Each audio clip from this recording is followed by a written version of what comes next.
Updates at pinakahuling mga usapin sa mundo ng palakasan. Atin ang pakinggan dito sa Ang Pilipinas Ngayon.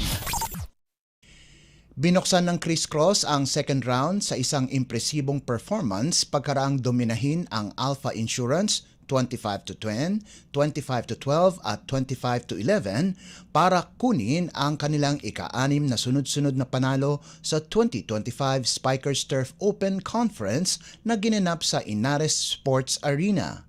Kinailangan lamang ng King Crunchers ng 54 na minuto para makumpleto ang panalo laban sa Protectors na kulang-kulang ang players dahil sa pagkawala ng kanilang top scorers na sina Vincent Nadera, Edward Camposano at JJ Havelona.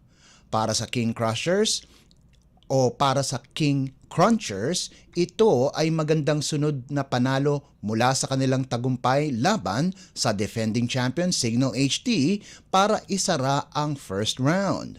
Pinangunahan ni Jude Garcia ang Chris Cross sa nagawa nitong 13 puntos habang nag-ambag si Jaron Requinton ng 12 puntos. Pinalakas naman ni Chu Nyingha at Gian Glorioso ang depensa ng Chris Cross sa net at nagdagdag ng 7 puntos bawat isa. Sa iba pang laban, naungusan ng Signal HD ang huling pag-atake ng VNS Laticrete para kunin ang panalo 25-16, 25-15 at 26-24 at bumalik sa pagkapanalo pagkatapos ang kanilang talo mula sa Chris Cross nitong nakalipas na linggo. Pinamunuan ni Team Captain Wendell Miguel ang Signal sa nagawa nitong 9 puntos habang nagdagdag si Steven Rotter ng 8 puntos.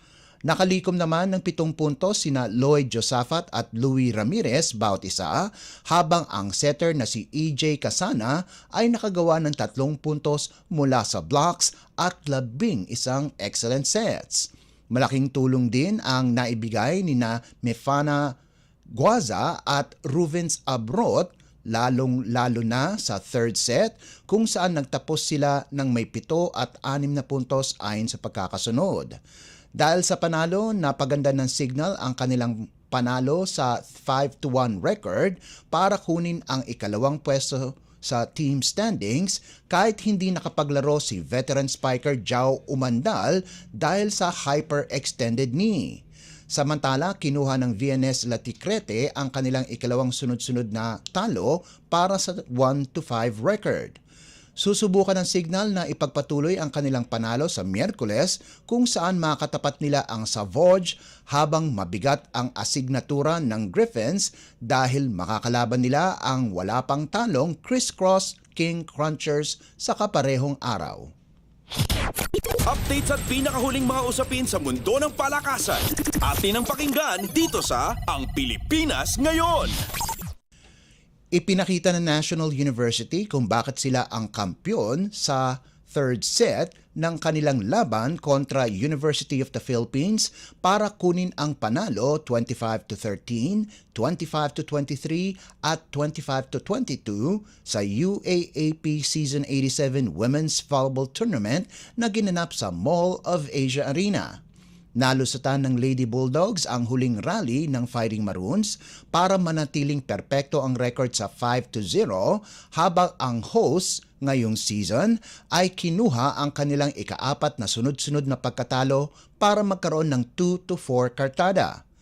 Lumabas na ang mga veteranong players ng NU na sina Belia Bilen at Alyssa Solomon ang naging susi sa panalo, kung saan ang outside spiker na si Bilen ay nakapagtala ng 17 puntos habang ang opposite hitter na si Solomon ay nakalikom ng 16 na markers galing sa 13 attacks at 3 blocks. Sa panig naman ng men's volleyball, nakarecover ang Ateneo de Manila University mula sa pagkatalo sa third set para kunin ang panalo laban sa University of Santo Tomas 25-20, 25-22, 22-25 at 25-21.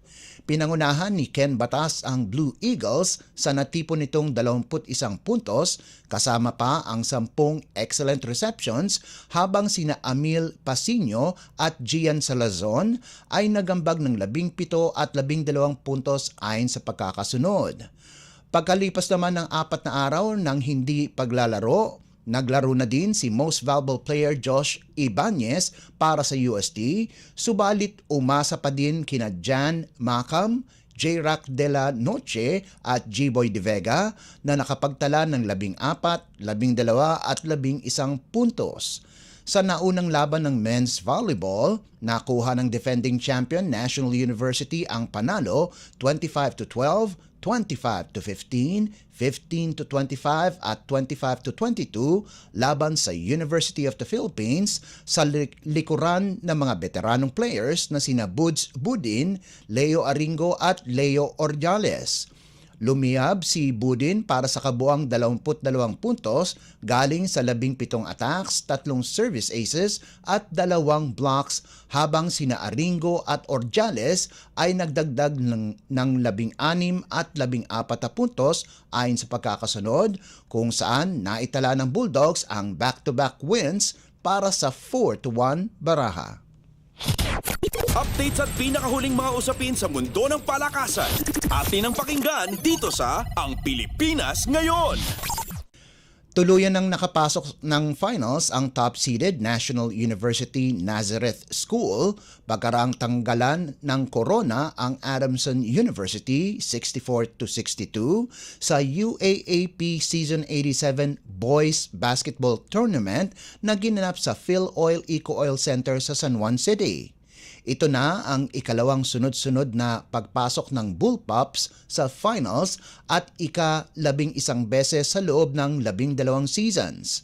Makakatapat ng Bullpups ang University of Santo Tomas na tinalo ang Far Eastern University Diliman sa kanilang semifinals match. Pinangunahan ni Migs Palangka ang Nuns sa kanyang double-double na may 13 puntos at 14 na rebounds habang nag-ambag si Miko Natinga ng 11 puntos. Malaki din ang tulong na ibinigay ni Mot Matias sa nalikom nitong 8 puntos, 4 na rebounds, 3 assists at 2 steals. Binigay naman ni Mark Esperanza ang lahat para sa Adamson na nagtapos ng may 24 na puntos, 6 na rebounds at 6 na assists. 7 players ang tuluyan ng mamamaalam sa Baby Falcons dahil gagraduate na sila itong taon. Ito ay sina Earl Medina, Allen Perez, Sanir Sajili, CJ Umali, Gabe De Jesus, Jire Tumaneng at JR Abayon. Updates at pinakahuling mga usapin sa mundo ng palakasan. Atin ang pakinggan dito sa Ang Pilipinas Ngayon. At yan ang pinakahuling balita sa larangan ng palakasan. Para sa Radyo Pilipinas World Service, ito po si Leo Magpayo. Magandang araw. Updates at pinakahuling mga usapin sa mundo ng palakasan. Atin ang pakinggan dito sa Ang Pilipinas Ngayon.